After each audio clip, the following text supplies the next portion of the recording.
Udah kayak ninja kan? Skip.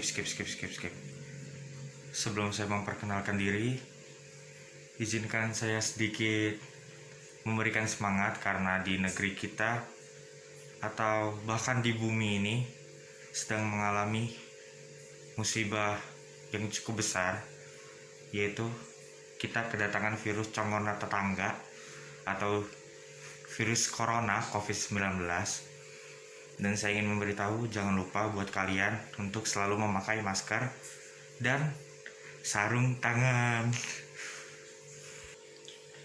Sorry, sebenarnya bukan sarung tangan yang lebih tepat, tapi hand sanitizer ya guys. Atau kalian bisa selalu cuci tangan atau cuci muka dengan sabun setelah kalian keluar, atau setelah kalian memegang benda-benda yang berdebu gitulah.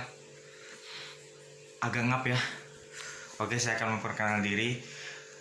Nama saya Haryansyah Saputra Utama. Saya mahasiswa dari Universitas Islam Negeri Lampung, Fakultas Tarbiyah dan Keguruan, jurusan Pendidikan Agama Islam, semester 6, kelas G.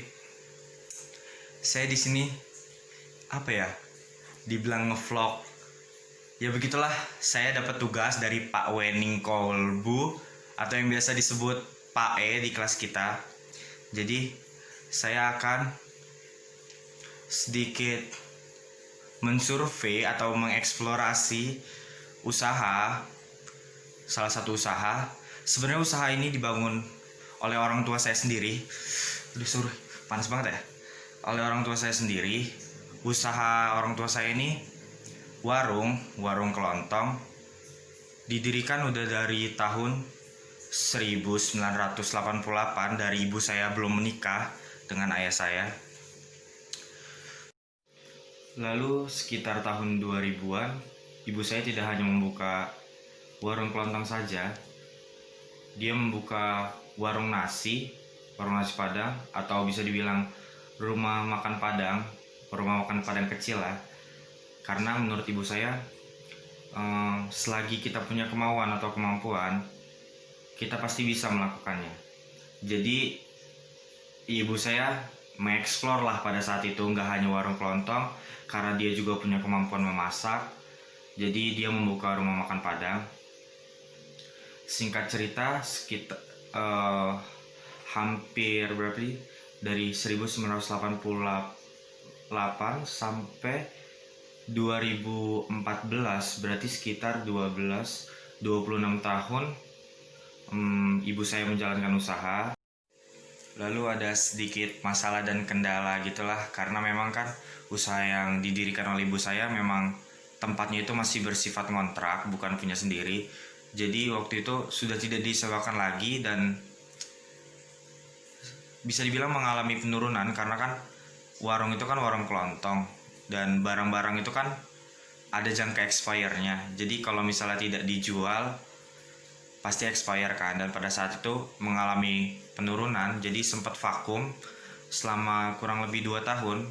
Lalu 2016 setelah saya masuk SMA, sebenarnya nggak masuk SMA sih, pas kelas 2 atau 2 SMA saya lupa, ibu saya membuka usaha itu lagi, warung lagi, pertama warung dulu, buka warung lagi di tempat yang berbeda. Dan jadi bisa dibilang ini masih tahun 2020, bisa dibilang baru. Untuk di tempat yang baru ini baru sekitar 4 tahun lah ya, 4 tahun gitulah. Jadi bisa dibilang baru merintis kembali dari sejak penurunan yang terjadi di tahun 2014. Sebelum saya memberitahu penampakan atau bentuk warung yang dimiliki oleh ibu saya akan memberitahu bahwa warung ini berada di Jalan Maijen Setioso, dekat banget, cuman beda gang doang dari tempat tinggal saya atau rumah saya.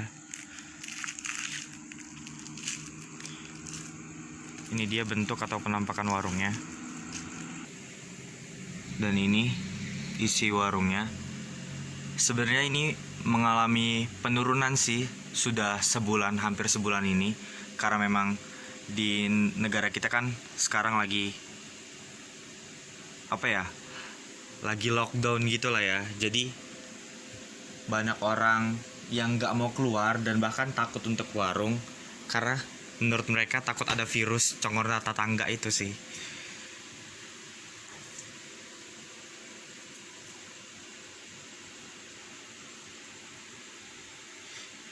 Ini makanannya, ini rokoknya.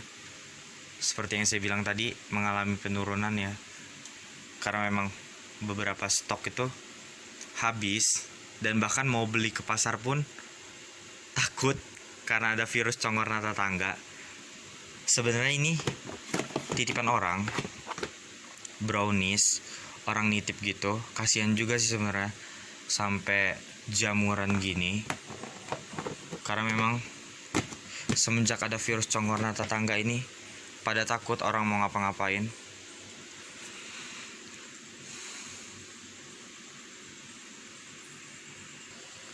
Ini juga makaroni titipan orang. Kasihan banget sampai lempam kayak gini. Emang bener-bener mengalami penurunan sih udah sebulan ini. Bahkan kerupuk juga sampai lempem, makanya nggak saya keluarin, takut ada yang beli kejual. Ini juga udah lempem. Orangnya mungkin pulang kampung ya karena takut. Jadi ini juga titipan orang, dan rata-rata orang yang nitip ini orang yang dari kampung terus bekerja di kota.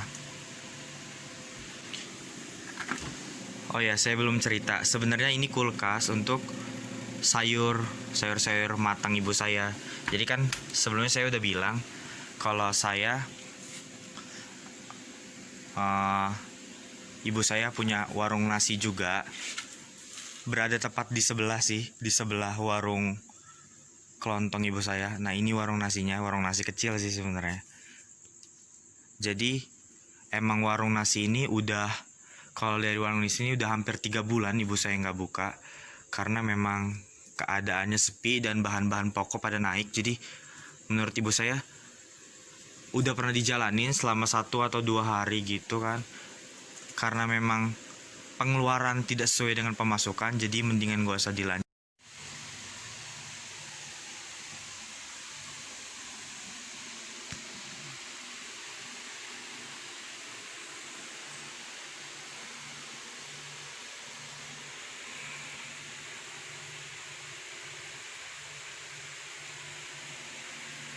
Bahkan kosong tuh ya guys, bener-bener kosong karena memang mengalami penurunan. Dan ini sepatu ada kenangannya ya guys. Nanti aja lah, jangan diceritain tiba ada baper lagi. Dan bahkan sekarang mie aja cuman ada 2 macam, Indomie dan Sarimi. Biasanya ada sedap, ada sukses, bahkan ada mie yang paling murah, mie intermi.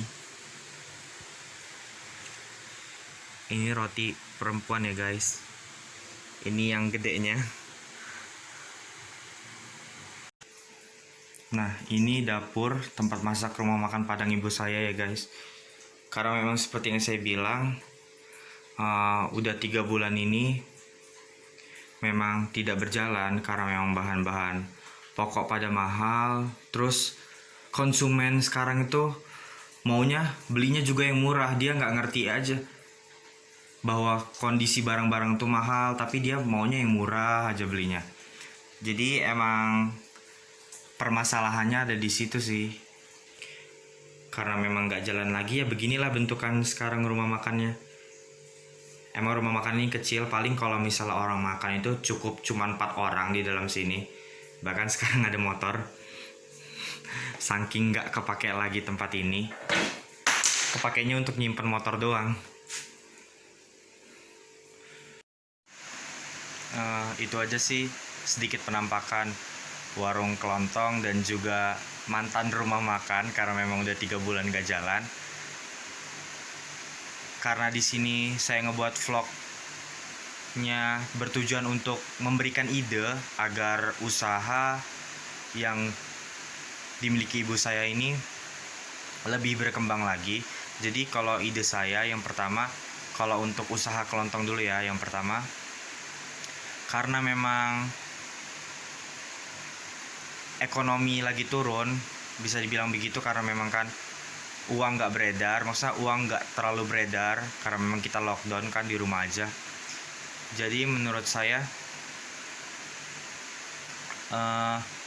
barang-barang yang tidak ada itu kalau bisa ada walaupun hanya satu atau dua, karena biasanya orang beli itu, misalnya nih orang beli rokok dan orang beli mie dan saya nggak punya rokok, misalnya yang ditanya pertama, mas ada rokok nggak ada kata saya. Ternyata orang itu nggak hanya beli rokok dan dia juga mau beli mie, pasti ujung-ujungnya dia nggak jadi dong beli mie juga karena memang rokok yang dia cari juga nggak ada. Begitu sih kalau menurut saya. Jadi jangan sampai kalau Anda buka warung kelontong ada barang yang tidak ada, kalau bisa ada walaupun itu hanya satu. Itu sih ide atau pemikiran yang saya kasih agar bisa usaha ini berkembang, karena memang menarik konsumen itu dengan cara seperti itu. Ada barang apa aja yang dia butuhkan gitu. Kalau untuk yang warung nasi atau rumah makan kecil yang ibu saya miliki, paling ide yang saya berikan itu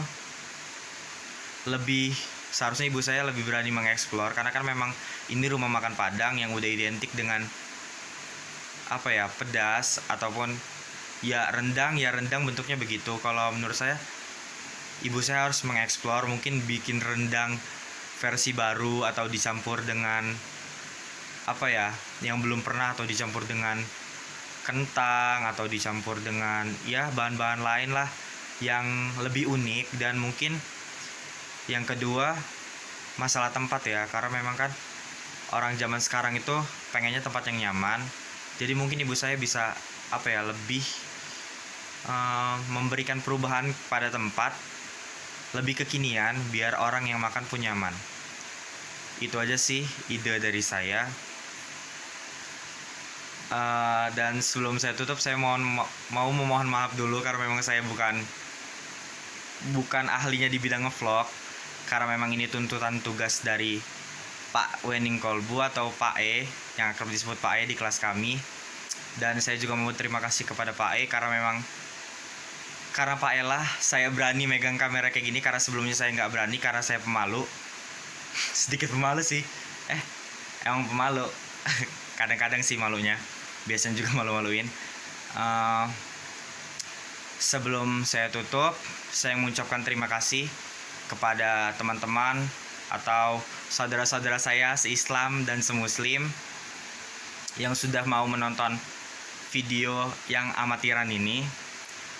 Dan jangan lupa like, komen, sama subrek kepada teman-teman. Sorry ya kalau garing, emang suka ngegaring.